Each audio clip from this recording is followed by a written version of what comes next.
peuple qui pense avec les catégories de son dominateur ne peut jamais être réellement libre. Avant les drapeaux, avant les constitutions, avant les indépendances proclamées, il y a eu une conquête plus silencieuse, plus profonde, plus durable, la conquête de l'esprit.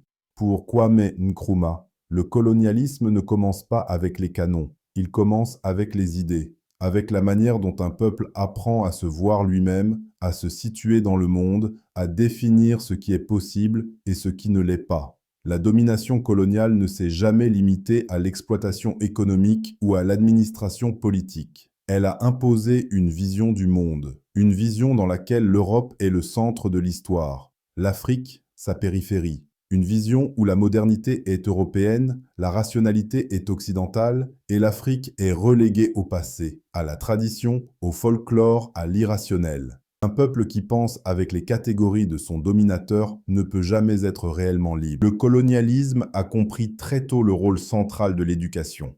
Les écoles coloniales n'avaient pas pour mission de former des penseurs africains autonomes.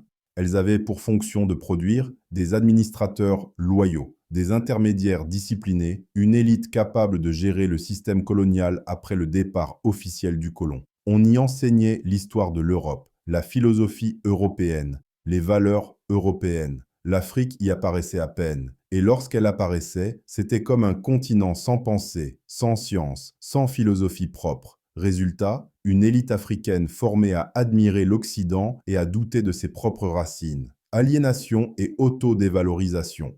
Nkrumah parle ici d'un phénomène central, l'aliénation. L'Africain colonisé apprend à se juger avec les critères de l'Occident. Il mesure le progrès à la ressemblance avec l'Europe. Il associe le succès à l'éloignement de ce qui est africain. Langues africaines méprisées, savoirs traditionnels disqualifiés, structures sociales indigènes détruites ou ridiculisées. Ce processus produit une violence intérieure profonde. Un peuple séparé de lui-même. Pour Nkrumah, cette aliénation est le socle du néocolonialisme. Même après l'indépendance, les décisions continuent d'être pensées ailleurs. Les modèles économiques sont importés. Les priorités sont dictées de l'extérieur. La domination devient invisible, mais non moins efficace.